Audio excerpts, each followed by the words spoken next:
آپ جانتے ہیں نا کہ عرب لوگ بیٹیوں کو زندہ دفن کر دیا کرتے تھے۔ اللہ تعالیٰ فرماتے ہیں کہ جان لو یہ بہت ہی برا فیصلہ ہے جو وہ کرتے تھے۔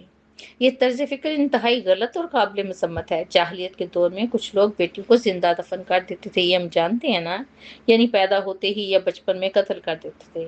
یہ عمل بہت ہی ظالمانہ تھا، اور اسلام آیا تو اس نے اسے سختی سے منع کیا، اور اسلام میں ہی عورت کو عزت ملی، حقوق ملے، جائیداد ملی، اور اس کے حقوق کو منصفانہ طریقے سے دکھایا گیا، سمجھایا گیا۔ اللہ تعالیٰ ہم بھی بیٹیوں کی عزت کرنے والے بڑے، اور بیٹی کو کبھی بھی بیٹوں سے کم تر نہ سمجھے۔ بیٹیاں بہت بڑی رحمت ہوتی ہیں، اور رحمت والوں کو ملتی ہیں۔ اسی کے ساتھ مجھے اجازت دیجیے۔